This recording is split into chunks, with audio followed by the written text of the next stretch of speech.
everybody. I'm Cory and you're listening to the Cosmic Dispatch.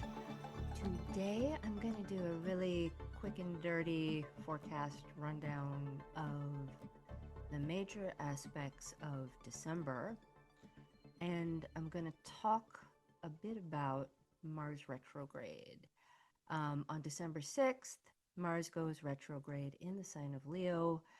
It's a pretty big deal. There's another huge signature. And of course, when we're talking about Sagittarius, it's Sagittarius season. And we're talking about Jupiter. We're talking about big. We're talking about huge. We're talking about expansive.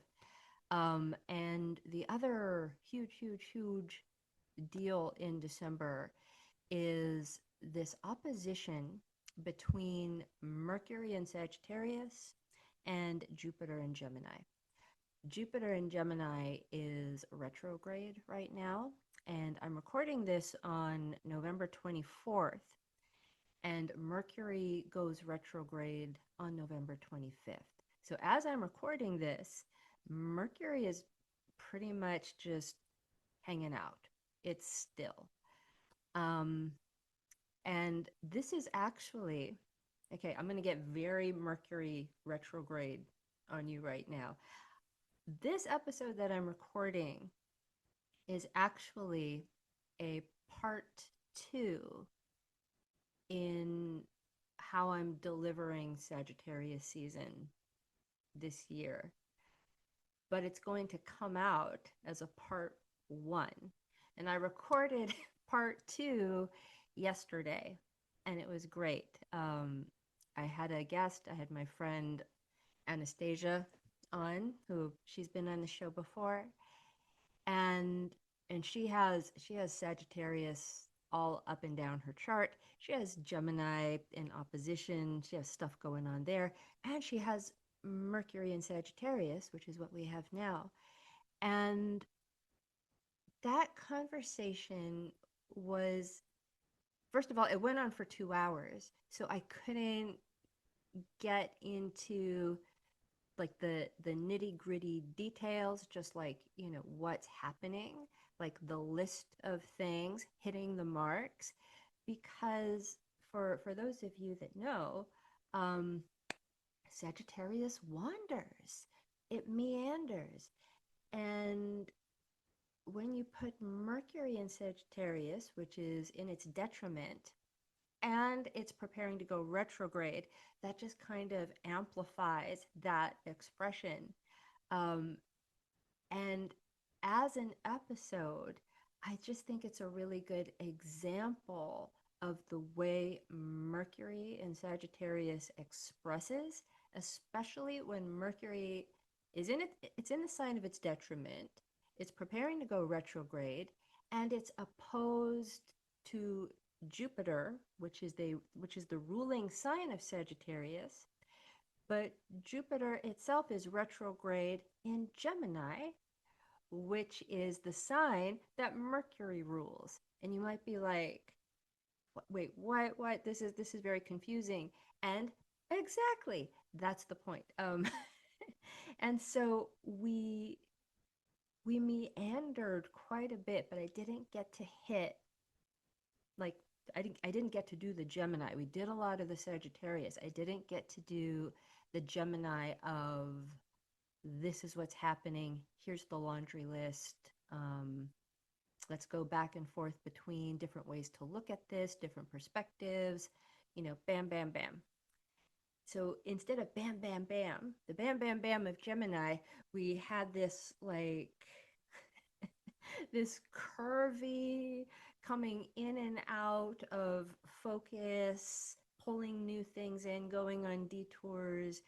And so if you want to get a feel, it's very much like an embodied experience, that episode that's going to follow this episode. You can listen to that. That's coming up shortly. But today, we didn't even talk about Mars retrograde, and that's really important. So I'm going to hit all of that today. let me do my least favorite thing right now, which is some housekeeping. If you like this content, like and subscribe, whether you're listening on any of the many platforms that this is available on or on YouTube. And you can also sign up for my seasonal newsletter. Info will be in the show notes. I also archive all of these episodes on Instagram, and you can look for me at Body Intel, or you can look for the Cosmic Dispatch. Also, 'tis the season. Book a consultation.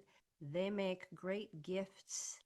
Um, I love talking to everybody. I'm the luckiest person in the world. I love my job. And so it's one thing to have someone willingly, knowingly, like come into this situation, which is a consultation, and do this work. But I cannot tell you how much fun it is when someone gets a gift certificate, and it's always a great gift, unless you have someone who like has some weird hatred of this stuff. Um, but all of the time, I haven't had anyone who was like, "Oh my God, I guess I have to do this." Never. But when I do get people who like they don't know a lot about astrology, someone gives them a gift, it is so much fun to introduce them to this work. And we just have a really good time. So it's a great gift. I'm doing a lot of consultations right now. This is my busy season, but I have structured my schedule for it. And I've been writing a lot. I've been consulting a lot. I've been teaching a lot. So I'm very, very much in the zone. So all that information, again, will be in the show notes. Um, I'm also doing private group interpretation workshops. If you have a group of 3 to 6 people and you've decided that 2025 is the year you really want to dig into your chart and understand it, and let's say that you don't have the resources to do this work privately, if you get together with a few friends, we will put together a chart interpretation course. And because you're all friends, and this is what I love about it, people get to really be honest and talk about their experiences. And it just makes it a more intimate and embodied and community oriented way of learning. So I'm starting to schedule those for 2025. Um, Also, I'm teaching online movement classes. I'm traveling a lot this winter, but I'm still working. I'm doing a lot of work online. And again, I have structured things, so I can do that. I'm very lucky, very grateful to be able to do that. And so you can email me about movement class, which I think a lot of people are going to need, especially this winter, because it's a very heady time. And when we don't feel our bodies, it kind of takes us that much farther away from reality and what is happening right now in front of our face, things we can touch, instead of living in a place of all the possibilities for everything to go amazing, and also all of the possibilities for everything to turn to shit, neither of which are true, because neither of which they haven't happened yet. They're not material. And so for this very heady time, movement class, moving with a group of people, paying attention to your body is really, really helpful. And I love teaching the classes because when I teach, I kind of have to pay attention to my body and other people's bodies, and it grounds me for like the rest of the day. So throwing that out there. Um, what else? So yeah, stay tuned for the deep dive. After this episode, it's coming out. It's called a off the chart episode. for a deep dive into the Gemini Sagittarius axis. Um, and also the workshops that I was doing with Shay and the Catskills, they recently closed, and they were really amazing. Kind of blew my mind. Also moved me very deeply. Um, and so we're trying to figure out what's next. Um, for those of you who don't know what I'm talking about, we did a series called Getting Through It Together, where we used divination practices, and we learned about divination practice in real time, coinciding with the last eclipse season that we just had and the run up to the election. And we even had 1 week after the election. And I can't even really describe the spaces. We had two cohorts. And, depending on the people in each group, we had, very different situations, but the space was wild, it was raw, it was brave. Um, and I would love to do something like it again, but we're heading into a different time. So I think the container should probably be a little different. So stay tuned for that. And so today is kind of like story time with Cory. I'm going to be reading the December forecast that I wrote for Chronogram magazine. I'll be doing a little commentary with it. And then I also have a new series called Astrology 101, where I do a deeper dive into some of the bigger transits of the month for that are a little more educational. And so, because I spent 2 hours with Anastasia yesterday, just like tearing through as much Mercury, Jupiter slash Gemini, Sagittarius content as I could, like I totally missed a very important Mars retrograde in Leo. So that's what we're doing today. Again, quick and dirty. Today's my Gemini day. Gotta hold myself. I gotta be just a little more rigorous because I already did my swirling narrative part. So this is just the info. Um, and I'm thinking about December to include to include all of the stuff going on the Sagittarius Gemini axis and include that Mars retrograde. I'm really looking at especially the first 3 weeks of December as about the fire retrogrades. What is it to backtrack through that kind of energy? Mercury in Sagittarius, that's a fire sign. Mars in Leo is a fire sign. And to have Mercury and Mars so pronounced that way by retrograde and being in fire. Um, just a way to think about it. But the title, that's not what I titled this piece. I titled it Objects in Rearview Mirror Are Closer Than They Appear.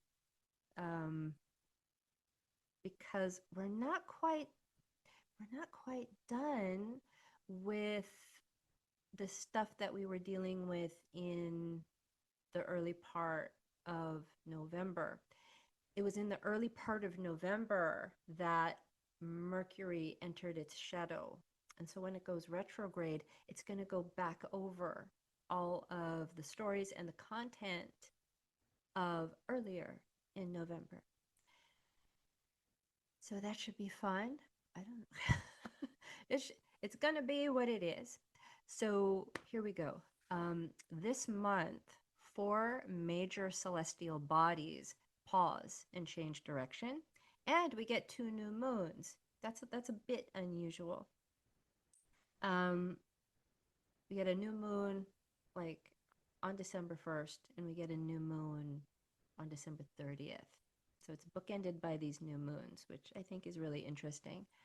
Um, every week, there's an opportunity to backtrack or untangle ourselves from the past few months.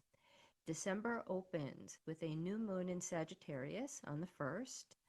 Optimism is easier to access as we dream up new ways to retool our perspectives. Piecing together information from contradictory sources to create coherent narratives is highly supported. Our tactics regarding the pursuit of desires shifts gears as well. Mars stations retrograde in Leo on the 6th, and actions from the past may come roaring back to haunt us. If you dropped the ball a couple of months ago, pick it back up, create a new strategy. And this is key. So Mars is backtracking through Leo. Um, and yeah, there's this sense of like literally dropping the ball. With Mars, I think of, very active things. I think of I've been like going crazy with the sports metaphors for the past 3 months. And I'm like especially in astrology consultations and teaching, like where are all these like sports metaphors and analogies coming from? I don't know. I love sports, but um, it speaks to the activity, the motion, the action of Mars. So if you dropped the ball a couple of months ago, a few months ago, pick it back up, but don't do the same old thing. Like this Mars retrograde is a time to kind of get some clues about how to do it differently. Um, more about Mars in Leo in a minute. Um, yeah, create a new strategy.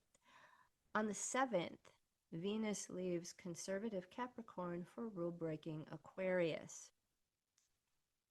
That's not the only thing that happens on the 7th.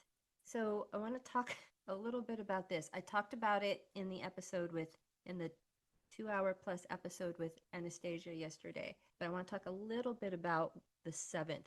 Actually, that whole first week of December is very hot. A lot of things going on, but the 7th, Venus moves into Aquarius, so it hits 0 degrees Aquarius, where Pluto is. So when Venus goes into Aquarius, right upon entering, it forms that conjunction to Pluto. But it's not just Pluto that's there at 0 degrees Aquarius. Ceres is also there. Ceres is a dwarf planet.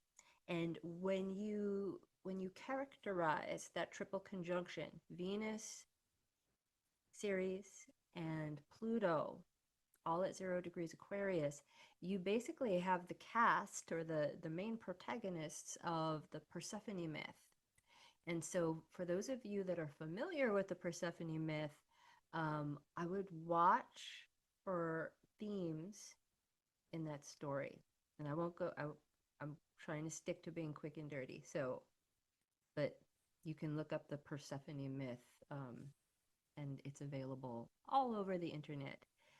Um, so yeah, I'm watching that. And also on the 7th, we have a Sun Jupiter opposition.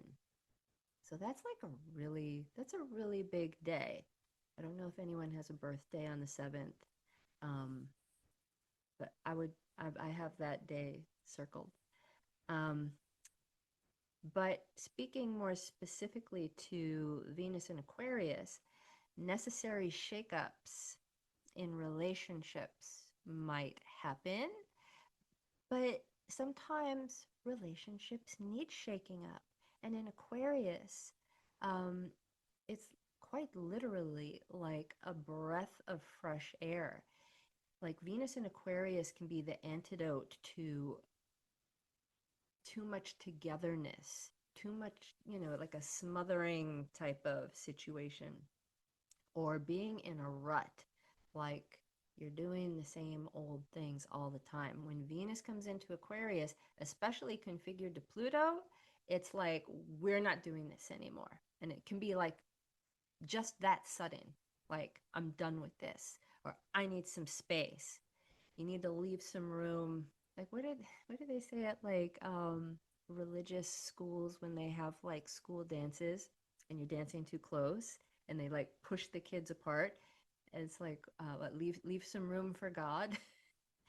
It's that kind of a thing. It's like taking something that's gotten like too enmeshed, either people into each other or people into a situation, and it breaks it apart so we can get some fresh air, or maybe even God to come through there and add something to the mix, and create a like good type of triangulation.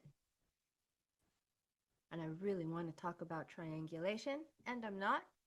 Moving on, a confounding full moon in Gemini coincides with Mercury's station direct on the 15th. The 15th, another big day. Full moon in Gemini. And the ruling planet of that full moon is stopping to change direction. I think that's going to be a wacky day. We may receive game-changing information about deeply held beliefs. However, that doesn't mean we'll necessarily know what to do with this new intel. Confusion, second guessing, and denial will be common mental states on the days surrounding this full moon. Be patient and adopt a wait and see approach before committing to a moral stance on a subject. Things become clearer as we near the sun's entrance into Capricorn, aka the winter solstice, on the 21st. When the sun transitions from Sagittarius to Capricorn, we move from the world of possibilities and unbridled imagination to the world of material reality and strict limits. This is echoed further in Jupiter's, which is Jupiter rules Sagittarius, Jupiter's confrontation with Saturn, which rules Capricorn, that happens on the 24th. And this is another big, it's not really like an outer planet aspect. It's there's Jupiter and Saturn are slower moving, but I wouldn't put them in the group of the slow movers. They're like intermediaries. And when Jupiter and Saturn make contact, we can expect like big chunks of change. Like we're thinking of like plate tectonics, like that sound you would imagine something making when it like whoop, right, it shifts like a big heavy thing. There are some bigger puzzle pieces that are being moved around. And also, I think this is super, super interesting. That Jupiter Saturn square is the square aspect that originated in 2020. I believe it was December. There was a conjunction between Saturn and Jupiter that started a new cycle in December, and it's called the Great Conjunction. And that happened at 0 degrees Aquarius, where on the 7th of December, that's where Pluto, Ceres, and Venus are having their triple conjunction. So there's something going on that is like, if we zoom out quite a bit, there's a bigger story arc that is shifting that has its roots in December of 2020. Well, that's all I'll say about that. What else? And then the second new moon of the month on the 30th, this time in Capricorn, encourages us to take realistic baby steps toward a sober and mature understanding of the world we live in. So there's the short forecast, and then you can visit chronogram. Again, this will be available in the show notes for horoscopes, rising sign horoscopes. Okay, so for the next bit, I want to talk more about Mars in retrograde, and I'm going to be reading again from my Astrology 101 series, and this is called Understanding Mars Retrograde, a Reassertion of Will.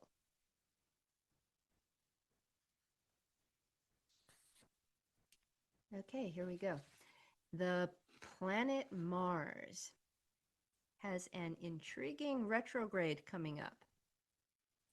On December 6th, the red planet, currently in the sign of Leo, will pause before apparently backtracking across the sky.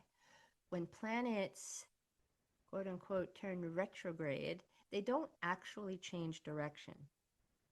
It's an optical illusion due to where the planet is in its orbit. Symbolically, retrograde planets express themselves more erratically and with less coordination. They also emphasize specific time frames. For instance, a planet will appear to traverse a portion of the sky, go backwards over that same patch, and then resume its forward motion for a third pass over the same section. Boom, boom, boom, right? Retrogrades are a time of deep study of a particular curriculum. Mars is associated with the assertion of will, how we pursue our desires, and all acts of individuation. It's the planet responsible for how we cut our way through the world and differentiate ourselves from other people. Traditionally, it's the planet of war, aggression, and conflict. But this expression most commonly shows itself in the face of opposition. It's also the planet, opposition and oppression.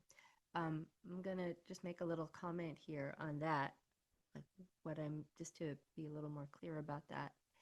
So I don't think that Mars just goes around unbidden, bullying people, smashing into things, trying to decimate and dominate people.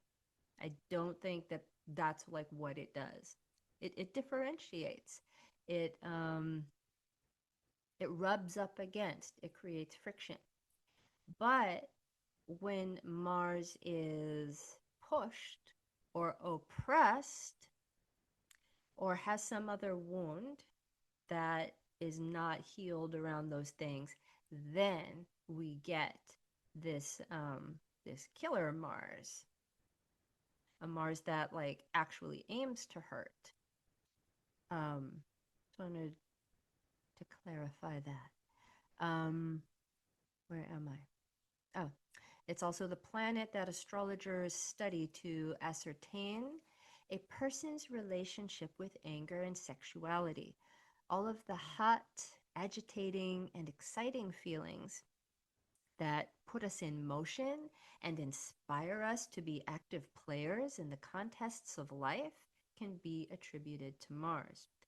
What happens when the planet of initiative and drive shifts gears and throws itself into reverse? Conventional wisdom would have us thinking that it might become mellower, unsure of what it wants, or frustrated. And these are definitely possibilities, but it's also just as likely to go rogue or become ravenous and tyrannical.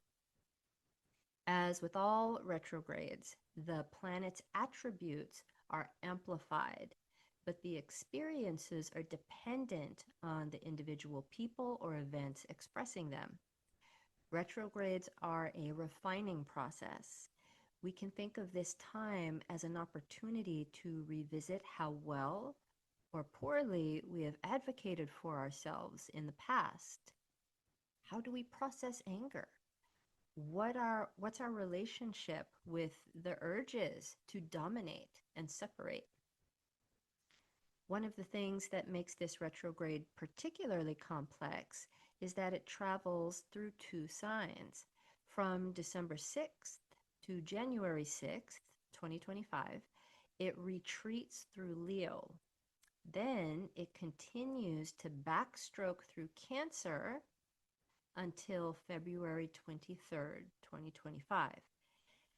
After that, it resumes forward motion over the same ground it covered for the third and final time. Leo and Cancer are distinctly different in character, and Mars has varying degrees of ease in each sign.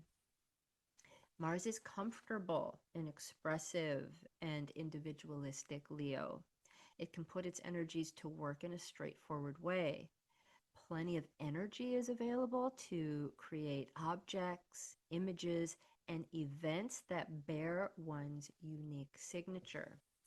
There's a lot of fuel for sustaining positions of leadership, making dramatic presentations of feeling, and heartily enjoying oneself. A fiery planet like Mars has affinity with the fixed fire sign of Leo.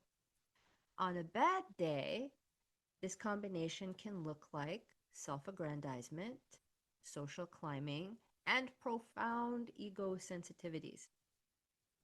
In Cancer, Mars is a stranger in a strange land.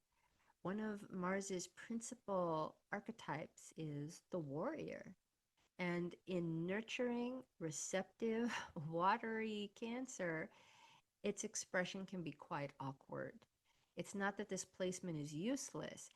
It just takes some creativity and adjustment to find itself. When Mars enters the domain of Cancer, it can't access its preferred resources as quickly. Gone are the swords and the blowtorches, and in their stead are comfort foods and cozy blankets. When Mars finds its footing in Cancer, it can be a great defender of the vulnerable and advocate on behalf of women, children, and the home front. It can mobilize its energies to build fortresses, gardens, and sanctuaries. Mars in Cancer could adopt the role of a relentless provider of comfort, an aggressive caretaker, or the one who dissents from tradition. On a bad day, Mars in Cancer is a moody adolescent who weaponizes their emotions, or the one who brings violence into domestic situations.